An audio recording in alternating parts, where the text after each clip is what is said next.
안녕하세요. 오늘의 사연입니다. 구독과 좋아요 한 번씩 부탁드릴게요. 바로 사연 시작하겠습니다. 제 이름은 김채희고 2살 연상의 남편과 초등학교 1학년이 되는 아들과 함께 3인 가족이에요. 우리 부부는 사내 결혼을 했어요. 결혼 후에도 같은 직장에 다녔었는데 몇 년 전 이직해서 다른 회사에서 재택근무로 일하고 있어요. 아들과의 시간을 많이 보낼 수 있는 좋은 직장으로 이직했다고 생각해요. 그리고 재택근무의 장점은 출퇴근 시간이 없다는 거예요. 이전 직장은 편도 30분씩 출퇴근을 했기 때문에 매일 1시간씩 시간을 아낄 수 있게 된 거죠. 그 시간만큼 집안일을 신경 쓸 수 있게 된 것도 큰 장점이에요. 남편도 매일 청소도 깔끔하게 하고 밥도 정성스럽게 먹을 수 있어서 행복하다고 말해줘서 정말 이직하길 잘했다는 생각을 했어요. 하지만 이렇게 좋았던 우리 부부관계는 조금씩 변해갔어요. 처음에는 사소한 것부터 변했던 것 같아요. 남편은 시간만 나면 폰을 만지기 시작했어요. 물론 아들 앞이나 식사 중 등은 만지지 않지만 그 외의 시간에는 항상 폰을 확인하는 것 같았어요. 게다가 폰을 보면서 웃고 있는 것 같았어요. 뭘 보는지 궁금해서 처음엔 뭘 보고 웃고 있는 거냐고 물어본 적도 있어요. 그러자 남편은 고양이가 나오는 영상을 보여주며 여기가 반려동물 금지 아파트가 아니라면 좋겠다고 했어요. 제가 아는 남편은 동물을 싫어해서 이 아파트를 선택한 건데 무언가를 숨기듯 했고 동영상으로 위장하는 게 아닌가 하는 생각이 들었어요. 이렇게 폰을 항상 들고 다니는 남편에 대한 불신이 조금씩 생기기 시작했어요. 손에 폰을 달고 다닌 지 한 달 정도 지났을 때였을까? 이번에는 야근이 늘어나면서 남편의 귀가가 급격히 늦어지기 시작했어요. 그전까지 일주일에 한두 번 정도였던 야근이 매일같이 반복되었고 퇴근 시간도 상당히 늦어져서 10시가 넘어가는 게 일상이 돼버린 거죠. 도대체 어떤 일을 하고 있길래 이렇게까지 야근을 해야 하는지 궁금해서 물어봤어요. 그러자 남편은 최근에 새로운 프로젝트의 팀장으로 발탁돼서 후배들도 돌봐야 하고 힘들다며 당분간은 늦게 들어오는 건 어쩔 수 없다고 했어요. 하지만 저는 아들 핑계를 대서 아들이 아빠를 보고 싶어 하니 일주일에 하루만이라도 일찍 퇴근할 수 없냐고 물어봤어요. 남편은 어쩔 수 없다며 우리 가족의 미래를 위해 지금 열심히 해야 한다고 말하는데 어떤 의심도 할 수 없는 남편의 대답이었어요. 그래도 오랜 세월을 함께한 저는 남편이 거짓말을 한다는 게 느껴졌어요. 그동안 승진 욕심도 별로 없고 주어진 일만 묵묵히 하는 타입의 남편이 이렇게까지 업무에 열중한다는 건 도저히 이해하기 어려웠거든요. 게다가 매일 즐겁게 출근하는 남편을 보면 일 외에 다른 즐거움이 있는 것 아닌지 의심이 들 정도였어요. 저는 이 의구심을 해소하기 위해 시어머니와 이야기해 보기로 했어요. 제 친정집은 지방에 있고 기차로 2시간 정도 걸리는 지역에 있어요. 부모님을 만날 수 있는 건 1년에 몇 번 안 되죠. 그런 저에게 든든한 버팀목은 시부모님이었어요. 시댁은 우리 집에서 차로 20분 정도면 갈 수 있는 가까운 곳에 있거든요. 어려운 일이 생기면 시부모님, 특히 시어머님과 이야기하는 경우가 많았어요. 그만큼 시어머니와 사이가 좋다는 뜻이죠. 아들도 시부모님을 무척 좋아하기 때문에 아이를 맡기고 싶을 때도 안심하고 맡길 수 있었어요. 그리고 이번 남편 문제도 시어머니와 상의해보기로 했어요. 휴일에 아들을 데리고 시댁에 놀러 갔어요.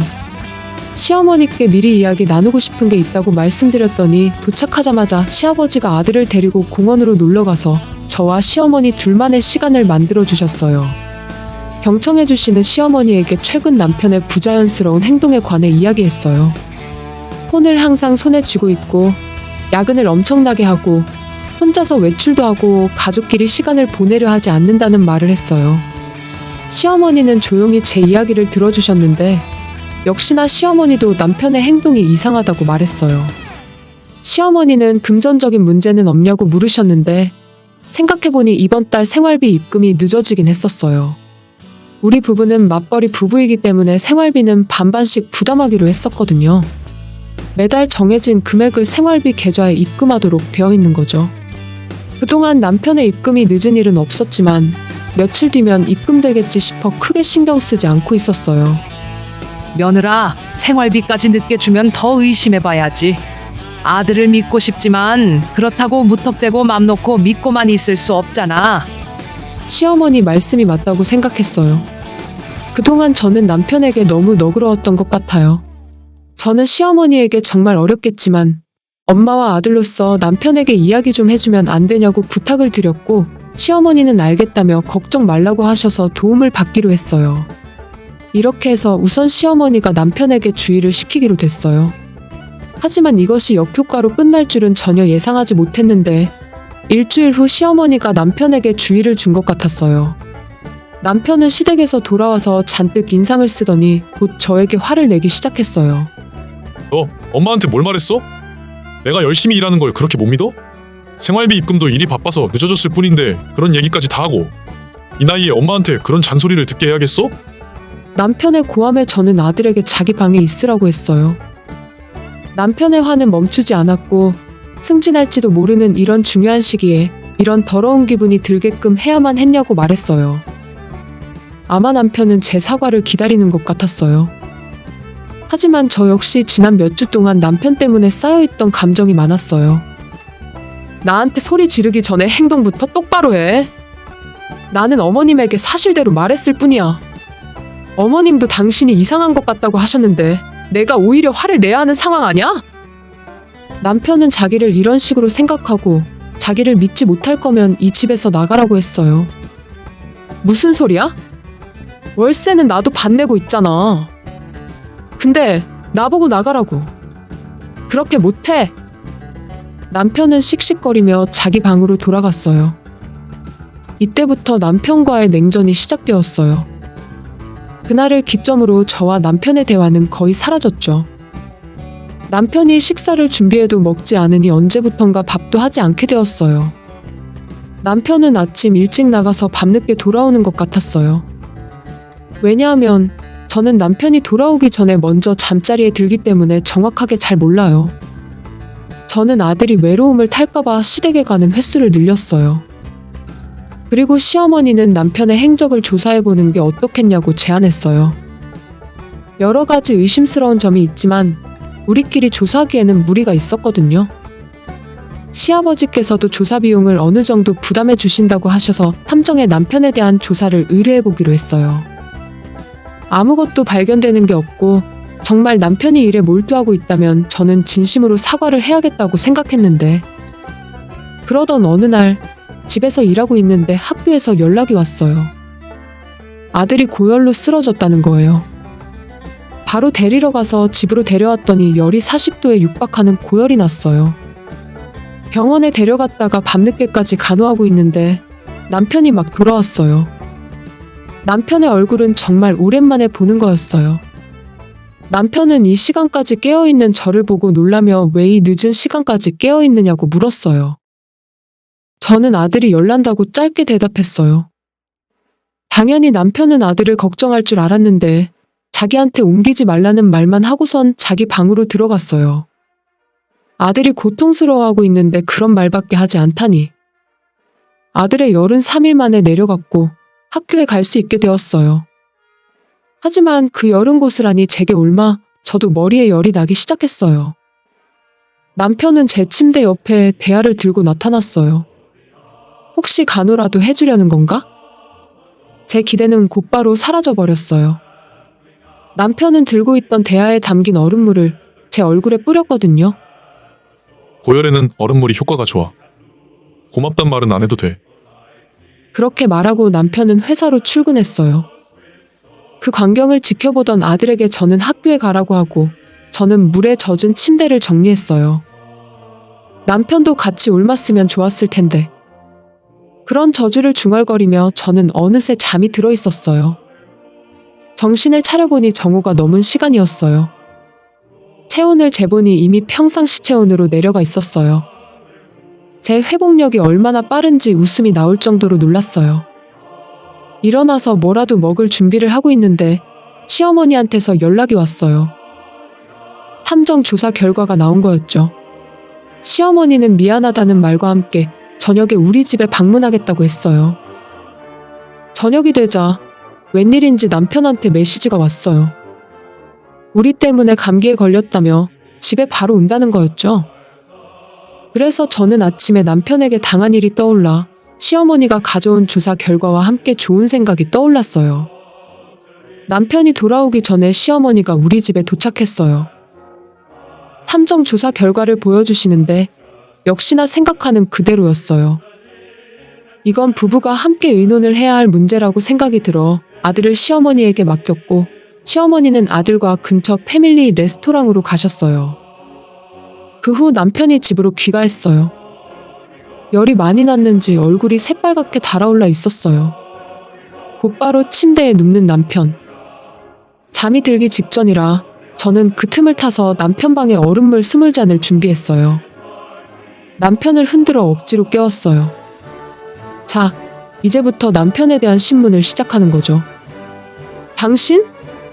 우리한테 숨기는 거 없어? 뭘 숨겨? 나 지금 감기 옮아서 열나는 거 안 보여? 남편의 말이 끝나자 저는 얼른 얼음물 한 잔을 남편에게 뿌렸어요. 열이 날 땐 얼음물이 좋다고 했지? 지금부터 내 질문에 대답 못하거나 거짓말하면 얼음물 맞을 줄 알아. 남편은 공포에 질린 얼굴로 쳐다봤어요. 당신 바람 피우고 있어?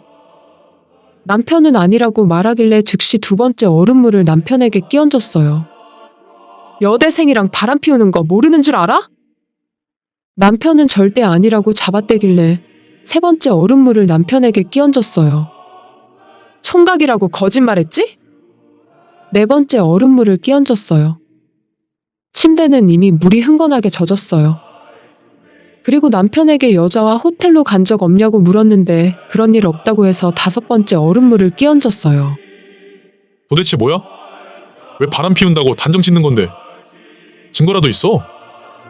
남편은 제가 증거도 없이 이런 짓을 한다고 생각하는 건지. 저는 남편의 눈앞에 조사한 걸 보여줬어요. 그 안에는 아까 말한 레스토랑에서 나오는 사진, 호텔로 향하는 사진 등이 들어있었어요. 이거야말로 확실한 증거인 거죠? 이래도 계속 거짓말할 거야? 그럼 여기 있는 얼음물들이 당신을 덮칠 텐데? 남편은 남은 15잔의 얼음물을 보고 몸을 움찔거렸어요. 바람을 피웠다고 인정하면 이 얼음물들 다 치워버릴게. 어떻게 할래? 남편은 고민하더니 바람을 피웠다고 인정했어요. 마지막 분풀이로 얼음물 한 잔을 남편에게 뿌리고 저는 남편 방을 나갔어요. 뒤에서 더 이상 안 붙는다고 했잖아. 라는 분노 섞인 남편의 목소리가 들렸지만 그런 건 한 귀로 흘려버렸어요. 그 후 저는 시어머니에게 연락했어요.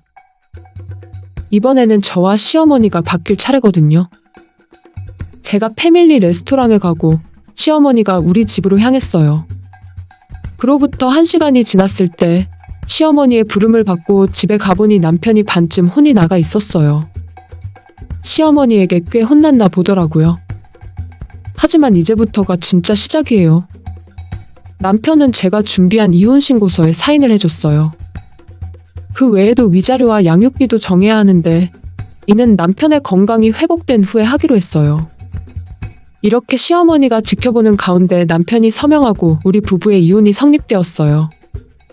그리고 이후에 저와 아들은 새로운 집으로 이사했어요. 시부모님이 소개해준 아파트인데 월세치고는 아주 깨끗한 아파트였어요. 아들에게는 아빠와 더 이상 함께 살 수 없다고 말했더니 엄마만 있으면 괜찮다며 오히려 저를 위로해줬어요. 그리고 남편의 위자료와 양육비 지급은 시부모님이 지켜보는 가운데 결정되었기 때문에 제가 청구한 금액대로 받을 수 있었어요. 바람 피운 상대는 여대생이었지만 바람을 피운 건 틀림없는 사실이기 때문에 위자료 청구도 여대생에게 확실히 해줬어요. 물론 총각이라고 거짓말을 한 걸 고려해서 금액을 제시했고요. 그 후의 이야기인데 남편은 상간녀 부모님께 고소당했다고 하더라고요. 데이트 어플로 쉽게 만난 상대에게 총각이라고 거짓말하고 사귀었던 남편은 많은 걸 잃게 된 거죠. 남편에게 속았던 여대생은 인터넷에 남편의 얼굴을 공개했다고 해요. 이를 본 남편의 직장 동료가 상사에게 보고해서 남편은 바로 회사에서 해고당했다고 들었어요. 총각인 척 행세하다 직장도 잃고 지금은 일용직일을 하며 하루하루를 살아가고 있다고 합니다. 반면 우리는 시부모님과 좋은 관계를 유지하며 잘 지내고 있어요. 저는 재택근무 일을 계속하고 있고 아들과 함께하는 시간도 잘 보내고 있어요. 아빠가 없는 만큼 외롭지 않도록 열심히 노력하려고 해요.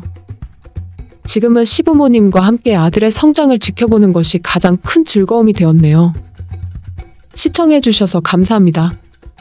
그럼 다음 영상에서 다시 뵙겠습니다.